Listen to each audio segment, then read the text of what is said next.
Brought to you by Envy, the power of French perfume. Nice Perfume. Nice Perfume. Envy, the power of French perfume. सो एक और India और पाकिस्तान का मुकाबला खत्म हो गया। पाकिस्तान बेहतर दिखा, अग्रेसिव दिखा और शायद उनके पुराने दिनों की यादें थोड़ी थोड़ी ताज़ा हुई। लेकिन चूंकि ये मैच टीवी पर आया, हमने और आपने सबने देखा, इंडिया में भी देखा, पाकिस्तान में भी देखा, और मेरे लिहाज से ये मैच तो इंडिया जीता, 6 विकेटों से जीता और आराम से जीता। लेकिन अगर आप सोशल मीडिया पर देखें तो ऐसा लगेगा जैसे इंडिया जीता नहीं हार गया, ऐसा लगेगा जैसे पाकिस्तान हारा नहीं जीत गया। और अगर मैं इंडियन क्रिकेट फैन के लिहाज से सोचूं, मुझे कोई परवाह नहीं। मैं कहूंगा अगर पाकिस्तान इसी तरह से ऑस्ट्रिच लाइक बिहेवियर करता है, हमें कोई फर्क नहीं पड़ता, क्योंकि वो आपकी टीम है। अच्छा खेले बुरा खेलें, लेकिन अगर हर बार आप वही चीजें लेकर आएंगे, 6-0 राफेल उड़ा दिया, तो भाई मैच जीत नहीं पाओगे। और मुझे लगता है कि एक पर्दा बहुत सा पड़ा हुआ है अभी भी पाकिस्तान क्रिकेट पे, और कल के मैच ने क्या किया, वो पर्दा पड़ा भी है, हटा भी। एक ये कि आपकी टीम यानी कि पाकिस्तान की टीम थोड़ा बेहतर खेल सकती है, उन्होंने दिखाया भी। उन्होंने ये भी दिखाया कि हम अग्रेसिव हो सकते हैं, उन्होंने ये भी दिखाया कि शुरू से वो इंटेंट दिखाई जा सकती है। लेकिन यार 4 कैच इंडिया ने छोड़े, इंडिया की लचर बॉलिंग, और आपका बेस्ट डे क्या था, 171। बिकॉज आपने स्टार्ट तो कर लिया, बीच में फिर वही हो गया, हाथ पैर आपके फूल गए। उसका बॉलिंग करने आए और आपने देखा किस तरह शुभमन गिल ने और अभिषेक ने इनको बच्चों की तरह ट्रीट किया। ठीक है, फास्ट बॉलर में वो अग्रेशन होता है, पहले भी होता था। हमने वसीम अकरम को देखा है, शोएब अख्तर को देखा है, वकार यूनुस को देखा है कि बैट्समैन अगर चौका भी मारते तो वो आके लड़ते थे। लेकिन फिर उनकी पेडिग्री, उनकी क्लास, उनकी स्किल डिफरेंट थी। अगर बॉलर ने बैट्समैन को गाली दी है तो बैट्समैन डरता था। यहां पे तो यार मतलब ऐसा लग रहा था कि बच्चों की स्कूल की टीम है। आपको एक छक्का मार रहा बैट्समैन, आपने गाली दी, बैट्समैन ने फिर आपको चौका मार दिया, फिर आप किस मुंह से दोबारा गाली दे रहे हो। और हारिस राउफ ने जो मेलबर्न में विराट कोहली से छक्के खाए थे, मुझे याद है 2-3 साल वो उसके गुण गाते रहे। वो ऐसे गाते रहे जैसे उनको एक मेडल मिला था। मैंने बहुत से उनके ऐसी इंटरव्यूज देखी और जहां पे वो सिर्फ विराट विराट विराट करते थे, जैसे उनके लिए वो ऑनर था छक्के खाना। लेकिन हारिस राउफ अगर आप ध्यान से देखें तो जुर्बेकार खिलाड़ी हैं।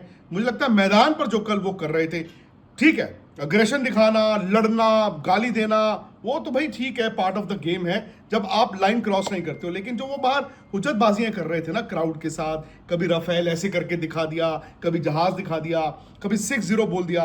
हारिस राउफ को ये समझना होगा और पाकिस्तान की ना सिर्फ टीम को समझना होगा, बल्कि मुझे लगता है पाकिस्तान के जो फैंस हैं उनको समझना होगा कि लोगों ने जो आपको चूरन दे दे के आपको बदहजमी की है, वही एक बड़े जिम्मेदार है, वही एक बड़ा रीजन है कि आपकी टीम इंडिया से 7-0 ट्रेल कर रही है।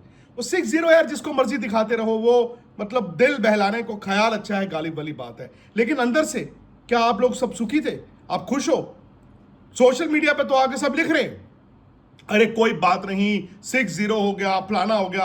यार फिर मैच मत देखो, फिर आप उस 6-0 में ही जीते रहो ना। आप थोड़ा सा भाई नींद से निकलो, नींद से जागो। आपके प्लेयरों को फिर से एक एलिबाई मिल गया। एक और मैच हार गए, लेकिन उस पर बात नहीं होगी, उस पर पर्दा पड़ा रहेगा। क्यों? क्योंकि कल हारिस राउफ ने वो जो ऐसे दिखा दिया, जहाज गिर गया, या उन्होंने वो जो 6-0 कर दिया। यार हारिस राउफ को ये बताओ कि जब वो 6-0 कर रहे थे उस वक्त तक 6-0 ही था, यानी कि पाकिस्तान इंडिया से 6 मैच ही हारा हुआ था। हारिस राउफ अगर अगले मुकाबले में आएंगे तो भाई आपको 7-0 करना होगा। मैं जानता हूं कि इंडिया की तरफ से जो पहले संडे लीग मैच में हुआ, जहां सूर्य कुमार यादव ने जाकर उस जीत को डेडिकेट किया पहलगाम विक्टिम्स, उनके परिवारों को, इंडियन आर्म फोर्सेस को। मैं जानता हूं कि Pakistan cricket board, Pakistani players जो हैं, एक हफ्ता किस दौर से गुजरे हैं भाई, वो तो उनकी कंप्लेंट्स और इन सारों से पता चल रहा है। और ये भी साफ है कि वो थोड़ा बेहतर आए, अग्रेसिव आए, और शायद उनके जहन में भी होगा कि अगर हम जीतेंगे तो हम भी कुछ ना कुछ करेंगे। बट यार उसके लिए जीतना जरूरी है दोस्तों, वो जीतना जरूरी है, हुज्जतों से कुछ नहीं होता। आप जितनी मर्जी हुज्जत कर लो, मैदान में आप बेइज्जत हो रहे हो। आप मैदान में इंटरनेशनल प्लेयरों की तरह नहीं कर रहे हो। आप पहला मैच भी उठा के देखें, हैंडशेक की आप बात करते हो और सूर्य कुमार की प्रेस कॉन्फ्रेंस की बात करते हो। मैं मानता हूं कि क्रिकेट में एक रिवायत है, क्रिकेट को हमेशा जेंटलमैन्स गेम कहा जाता है। आप हाथ मिलाते हैं, कोई रूल नहीं है, वो एक रिवायत है। है ना, customs and traditions of the game. India ने नहीं किया, मैं भी हैरान हुआ था, पर अब तो कोई हाथ मिलाएगा नहीं। और ये झूठी जप्पी पप्पी जो है, मुझे लगता है कि वाजिब भी नहीं थी। उससे क्या होता है यार, और बेचारे प्लेयरों को ही मतलब क्रिटिसिज्म का सामना करना पड़ता है। जब भी पाकिस्तान से क्रॉस बॉर्डर टेररिज्म होगा, क्या होगा, पुरानी वही तस्वीरें निकलती है ना, जप्पियों पपियों की। मत करो, हाथ नहीं मिलाया तो नहीं मिलाया। लेकिन आप मुझे इतना बताना दोस्तों, क्या मैदान पर मैच के दौरान किसी इंडियन प्लेयर ने कुछ ऐसा किया था जो कल हारिस राउफ कर रहे थे? मैं जानता हूं कि साहिबजादा फरहान के वो गन सैल्यूट, बैट सैल्यूट की भी बात की, मैंने भी की। हो सकता है कि इससे पहले भी कई प्लेयरों ने वो बैट सैल्यूट, एमएस धोनी ने किया हुआ है, बहुतों ने किया हुआ है। मैं उसको फिर भी एक ग्रे एरिया में रखूंगा। हो सकता है उनका रेफरेंस वही हो सकता है उनका रेफरेंस वो ना हो, लेकिन अल्टीमेटली जब आप मैच खेलने जाते हो, आप अपने मुल्क को रिप्रेजेंट करते हो, जीतने के बाद ये चीजें बड़ी अच्छी लगती हैं। हार भी गए और फिर उसके बाद कुछ मिला भी नहीं, और उसके बाद सोशल मीडिया पे मैं तो ये एक्चुअली मैं पहले ना इन चीज़ों को मानता नहीं था, और मुझे लगता था कि नहीं यार ये सब चीज़ें नहीं होनी चाहिए। बट एक्चुअली ना अच्छी बात ये है कि ये क्रिकेट के मैच टीवी पे आते हैं। अगर ये टीवी पे नहीं आते होते तो ये फिर वही, जैसे वो रफेल क्लेम करते हैं 6-0, ऐसे वो कहते हैं जी हमने इंडिया को हराया, इंडिया ने थोड़ी हराया। जागना पड़ेगा दोस्तों, you will have to wake up. और वो चूरन जो है वो अब छोड़ दो, उस डब्बी को अलग रख दो, उससे बदहजमी होगी। आपकी क्रिकेट किसी तरफ नहीं जाएगी। और आज यार मैं देख रहा था, ऑलरेडी अब नेट रन रेट पे चले गए। हमारे साथ भी हुआ है। एक वक्त था जब हम भी पाकिस्तान से खेलते थे, हारते थे। एक वक्त था जब हम बड़े टूर्नामेंट्स में जाते थे, ऐसे ही हारने के बाद हम भी पहले दिन से नेट रन रेट को देखना शुरू करते थे कि क्वालिफाई कैसे करना है। लेकिन कुछ तो इंडिया ने अच्छा किया होगा, कुछ तो ऐसा होगा कि अभिषेक शर्मा जो 1 साल पहले इंटरनेशनल क्रिकेट खेलना शुरू हुए हैं, और दुनिया के बड़े बड़े तेज गेंदबाजों को तड़ी दे रहे हैं। छक्का मारने के बाद उसी की जुबान में उसको गाली भी दे रहे हैं। तो कुछ तो होगा ना इंडियन क्रिकेट ने किया होगा। अब उसको देखिए, ये फालतू के चूरन छोड़ दीजिए, मैं आपको बता रहा हूं होगा क्या आपका। फिर वही कि पुराना रिकॉर्ड ये है, अब नई चीज निकल के आई है, पुराना रिकॉर्ड। यस, पुराना रिकॉर्ड पाकिस्तान के साथ है। ये फैक्ट है कि पाकिस्तान ने इंडिया को बहुत डोमिनेट किया।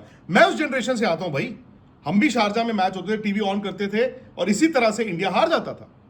लेकिन यार हारी हुई टीम जीत रही है, उसकी तारीफ होनी चाहिए। या जो जीतती थी टीम वो जीतना भूल गई है, उसकी तारीफ होनी चाहिए। माजी में आपका रिकॉर्ड है, बिल्कुल सही बात है, लेकिन मैं आपको एक बात बता दूं, ये खुशकिस्मती है आपकी पाकिस्तान में कि इंडिया और पाकिस्तान क्रिकेट नहीं खेलते। नहीं तो ये जो अभी भी आप रिकॉर्ड लेके घूम रहे हो दोस्तों, ये 2 साल में खत्म हो जाता। अगर इन दोनों टीमों के दरमियान क्रिकेट हो रही होती तो ये जो आप फासले की बात करते हैं ना, इस वक्त इंडिया बहुत आगे जा चुका होता। अनफॉर्चुनेटली, मतलब मैं कहूंगा उस रिकॉर्ड के लिहाज से कि इंडिया साल में 1 या 2 मैच खेलता है, 1 या 2 मैच जीतता है, ठीक है ना। तो वो रिकॉर्ड पूरे करने में तो कई साल लग जाएंगे।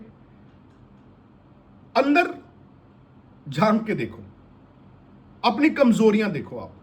आप ये देखिए आपको चूरन किस तरह का बेचा गया। आप ये देखिए कि आपके प्लेयर्स के पास वो स्किल है। आपके कप्तान ने कहा कुछ लेकिन हो कुछ और रहा है। क्या उस चीज का समाधान, उस चीज का जवाब आपके पास है? फिर से आओगे, फिर हार जाओगे और उसके बाद फिर यही बातें करोगे। इससे नहीं होता। जब तक इंसान हार नहीं कबूलेगा वो जीत नहीं सकता। हमने कई साल हार कबूली, हमने उस हार के बाद हार से सीखा। पाकिस्तान की टीम कल बेहतर थी, लेकिन फिर वही बात आ गई, वो किलर इंस्टिंक्ट नहीं था।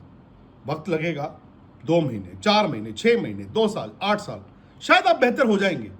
लेकिन अगर इसी तरह से आपके खिलाड़ी एक मैदान में जाकर ये जहाज़ों को क्रैश ही करते रहेंगे, तो आपकी टीम कभी टेक ऑफ नहीं कर पाएगी। इसीलिए मैं कहता हूं कि कभी कभी अच्छा होता है सामने वाली टीम, आपकी दुश्मन टीम से सीख लिया जाए, इंडिया से सीख लिया जाए, कोई हर्ज नहीं है। किसी ज़माने में हमने भी पाकिस्तान से सीखा था, कोई हर्ज नहीं था। आज अगर आप इंडिया से सीख लोगे तो आपको फ़ायदा होगा, आपको बहुत फ़ायदा होगा। खैर, अगर आपको ये वीडियो पसंद आया हो, प्लीज़ यार इस वीडियो को लाइक करें, शेयर करें, कमेंट ज़रूर करें। भले आप इंडिया से हो, पाकिस्तान से हो, कहीं से भी हो। सच्ची बात है, कड़वी है, चुभेगी, लेकिन सच यही है। और सच अगर सामने है, आंखें बंद नहीं करनी कि मुझे नहीं दिख रहा, सामने वाले को दिख रहा है। ठा करके गोली सामने वाला मार देगा। स्पोर्ट्स तक को सब्सक्राइब जरूर कीजिए। वर्ल्ड चैंपियंस एक बार फिर लौट आए हैं मैदान पर और इस बार है एशिया का रण यानी एशिया कप। टीम इंडिया के सफर में हम और आप रहेंगे एक साथ स्पोर्ट्स तक पर। YouTube पर स्पोर्ट्स तक के साथ जुड़ने के लिए आप फटाफट से सब्सक्राइब कीजिए और अगर आपने सब्सक्राइब नहीं किया है तो स्कैनर के जरिए आप स्पोर्ट्स तक से जुड़ सकते हैं।